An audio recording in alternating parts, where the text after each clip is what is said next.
Bonjour, et bienvenue dans cette nouvelle vidéo. La question de cette vidéo est la suivante. Quels sont certains faits psychologiques sur l'amour? Passons dès à présent aux réponses. D'après Ismaël Megheni, la réponse à cette question est la suivante. D'après Francis L.J. Durand, la réponse à cette question est la suivante. Le traducteur tient à préciser qu'il ne partage pas tout le raisonnement ci-après, qu'il laisse à son auteur, et à la sagacité des lecteurs. Alors que les hommes ressentent d'abord l'attirance physique, les femmes la vivent émotionnellement. Les hommes recherchent avant tout une belle femme. Nous verrons comment par la suite. Les femmes sont bien plus émotives que les hommes. De fait, les femmes veulent vivre les émotions comme des montagnes russes. Des hauts, des bas et aussi tout ce qui se situe entre les deux. C'est la raison principale qui pousse les femmes à rechercher des sales types imprévisibles, plutôt que des chouettes mecs fiables. Si un homme peut apprendre à satisfaire les émotions féminines selon ce qu'elles attendent, il sera attractif pour la plupart d'entre elles, y compris s'il est moche. C'est notre ADN qui gouverne la transmission de nos gènes et le fait d'élever un enfant en bonne santé. À cause de cela, les hommes recherchent les femmes qui présentent des signes physiques de fertilité. C'est pourquoi ils sont attirés par les jeunes femmes à la peau et au corps sain. En fait, les hommes sont programmés génétiquement pour répandre leurs semences, parmi le plus grand nombre de ces femmes pour accroître leurs chances de transmettre leurs gènes. Les femmes recherchent les hommes qui montrent les signes du bon père. Le premier d'entre eux est la loyauté envers la famille, mais c'est aussi la raison pour laquelle elles sont tournées vers l'affirmation de soi, le courage, l'éthique, le réalisme, la guidance, le succès etc.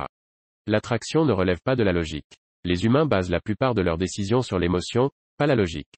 Surtout pour les décisions sentimentales. En réalité, l'attraction est une émotion. C'est surtout vrai pour les femmes. Un homme peut bien logiquement posséder tous les critères qui font un bon partenaire mais ne pas procurer toutes les émotions, la femme ne sera pas attirée. Un argument avancé est que les femmes cèdent aux arguments logiques vers la trentaine, lorsque l'horloge a tourné. La question est, combien de temps seront-elles heureuses avec un type ennuyeux? Les hommes parviennent plus facilement à faire des choix logiques, essentiellement parce qu'ils s'en tiennent à la beauté physique. Les femmes sont en quête de probation sociale. Les humains recherchent à prouver socialement avant la plupart des décisions à prendre. Nous préférons un restaurant fréquenté à un restaurant désert. Nous préférons Coca-Cola plutôt qu'un concurrent. Nous lisons les témoignages sur Amazon avant d'acheter.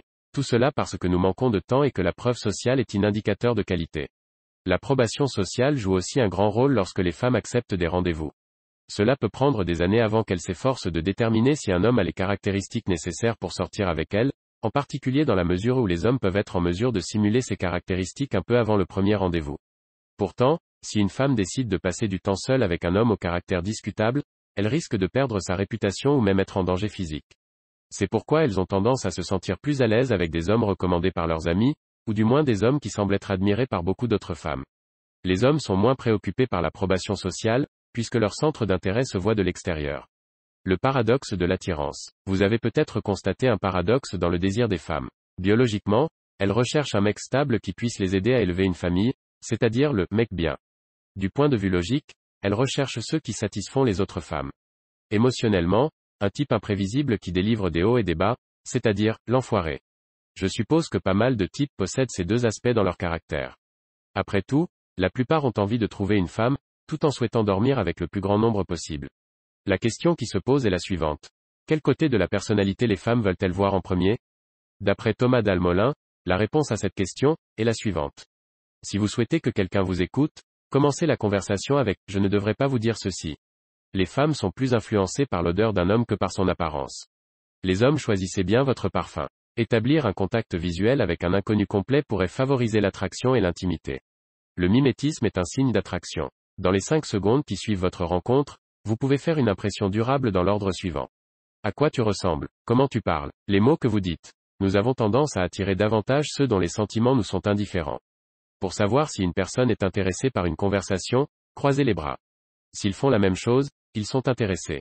Si vous critiquez à plusieurs reprises quelqu'un pour aimer quelque chose que vous n'aimez pas, il n'arrêtera pas de l'aimer. C'est cette personne qui cessera de vous aimer. La présence d'une belle femme engendre un comportement stupide chez les hommes. La clé de la confiance consiste à entrer dans une pièce et à supposer que tout le monde vous aime. Une personne fait généralement beaucoup de gestes de la main en racontant une histoire vraie. Quand on raconte un mensonge, les mains de la personne sont immobiles. Parfois, le meilleur moyen d'attirer l'attention de quelqu'un est de ne plus lui donner d'intention. L'inconscient peut traiter la fiabilité d'un visage plus rapidement que vous ne pouvez le faire. Ces jugements spontanés surviennent au-delà de notre contrôle conscient et nous aident à distinguer un ami d'un ennemi. Lorsqu'un homme repère une femme qu'il trouve attirante, il la fixe des yeux pendant environ 8,2 secondes. D'après Roger Dupont, La réponse à cette question est la suivante. 1. Les femmes aiment les détails. Au lieu de dire « vous êtes belle », dites « j'aime tes cheveux ». Vous avez un très bon sens de la mode. 2. La confiance en soi bat tout, même le physique, l'argent et la personnalité. Alors, faites semblant d'être confiant même si vous ne l'êtes pas, au moins en face de votre amoureux. Gardez le contact visuel avec tout le monde et vous aurez l'air beaucoup plus confiant. 3. Une bonne odeur est très sous-estimée. Arrêtez de fumer, prenez des douches, brossez-vous les dents et mettez du parfum. Et vous verrez de magnifiques résultats. 4. Un homme capable de réparer des choses et de cuisiner est sexy. C'est ce qu'ont rapporté de nombreuses femmes. 5. Les hommes, femmes occupés sont très attirants. Faites des choses que vous aimez et ne soyez pas libre 24 heures sur 24. 6. Une montre à votre poignet vous rend plus sexy. Elle vous donne l'air organisé et mature.